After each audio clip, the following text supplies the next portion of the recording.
Okay, I got to hand it to all my preppers out there because you know what? You guys were right. We're going to talk about it, so stick around.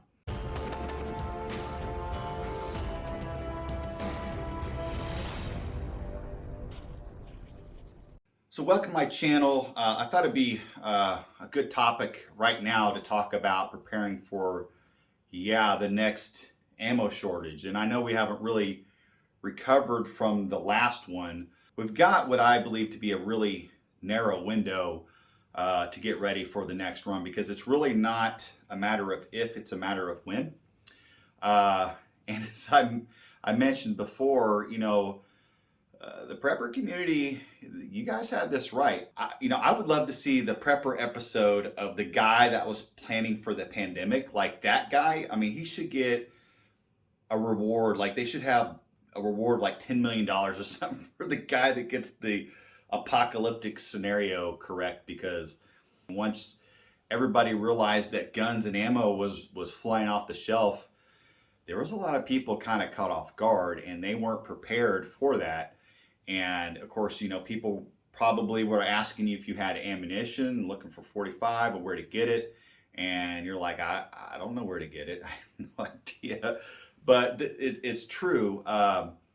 Some were prepared and a lot of people were not. A lot of people that had never bought firearms or didn't look at this kind of thing, just didn't delve into this, were suddenly in the gun market and of course the ammunition market. So for me, I was somewhat prepared, and because I do reload, I was able to see some of these indicators and go out and secure a few odds and end pieces within components, because the ammunition comes off the shelf and then the components are a little bit behind it. But at least for reloaders, it's a little bit of a canary in the coal mine, so to speak, that something's about to happen.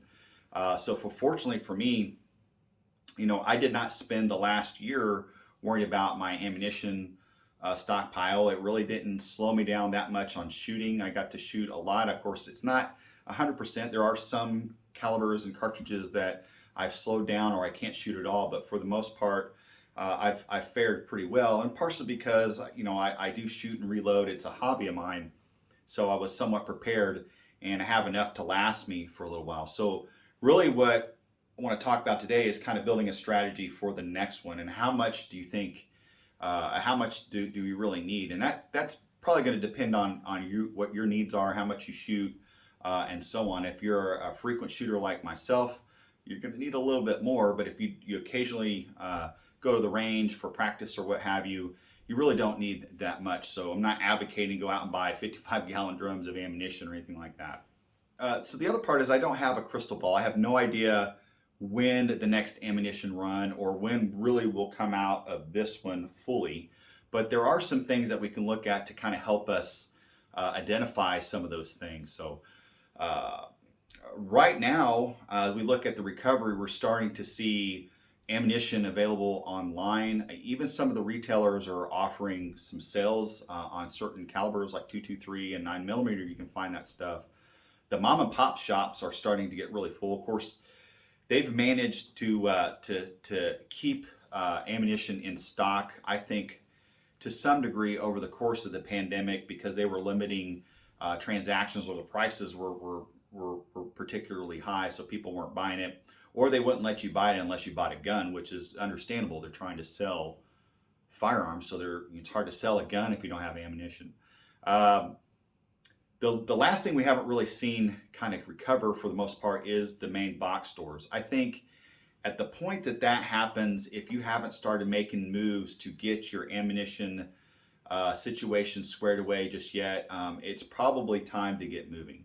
Because that window is pretty narrow, and it's hard to say when the next catastrophe or thing that drives people out to go clear the shelves of ammunition. For reloaders, unfortunately, components are usually the last thing to recover, because the manufacturers are going to focus on factory ammunition components, and the powders and primers and bullets and brass are all going to be manufacturing overruns. Typically, I think that's how that works. So that's why you see those things to recover usually behind them. Right now, primers and powder are really hard to find, particularly primers. So you can keep an eye on auction sites, for example, like Gunbroker, where it hasn't been a complete desert. You can find stuff, but it's just depending on what you're willing to pay. I think at the height of the shortage, primers were going for about $300 a brick, 1,000.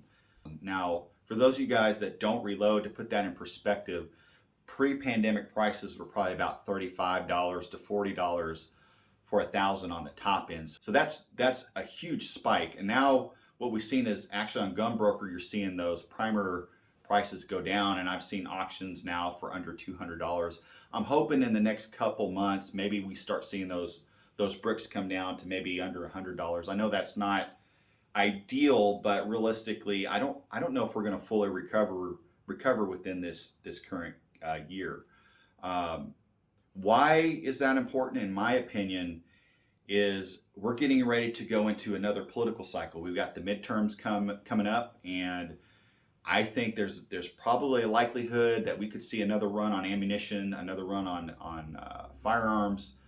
If there's any fear or anticipation that the Democratic Party could take control of the Senate, there's literally one guy right now standing between you and your Second Amendment rights, and that's Joe Manchin.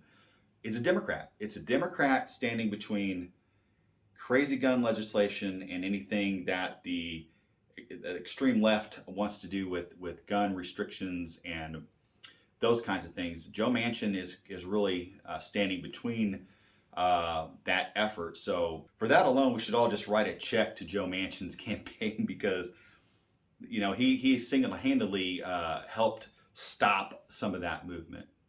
So knowing all that, I think what we have is about a window of about 6 months to maybe a year at best before we see another potential run. Now, I'm not talking about all the scenarios that can happen between now and then. We're already hearing about more lockdowns and more shortages of components. Those all are things that could potentially happen. So you need to be thinking about that. And you also need to think about what your stockpile is going to look like and how much you need.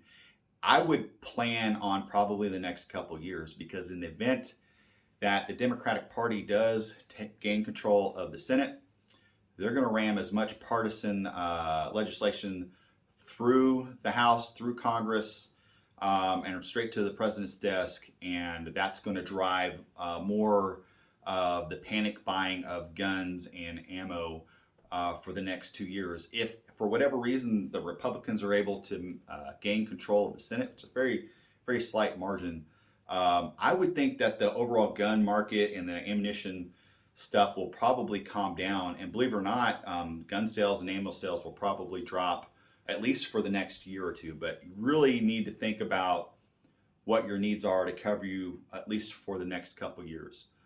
Do I foresee an out on this long term? No. I think this is to some extent our new norm, because it's so politically polarizing that you're going to see these runs on this kind of stuff for the foreseeable future until the politics shift one way or the other. So think about that. Look at what your needs are. See and start paying attention to some of these indicators. Best value, I think, is when you start seeing that ammunition and the components hit the main box stores. Prices should get to a reasonable level. I don't see them coming back down, at least this year, to pre-pandemic level, but at least we can get to some manageable level. At the end of the day, if you find a deal that you're comfortable with, you're not comfortable with what you got on the shelf, then you might as well jump on it, get to a position where you're comfortable, and you'll be able to shoot through the next run when everybody's running around with their heads cut off looking for ammunition and looking for components. So anyway, appreciate you checking out the channel. Drop your comments of what you think potentially the next run or when that might happen, or maybe some tips about how to prepare and what we should be looking for, or what we think might cause the next run on ammunition or components. And you guys have a wonderful day.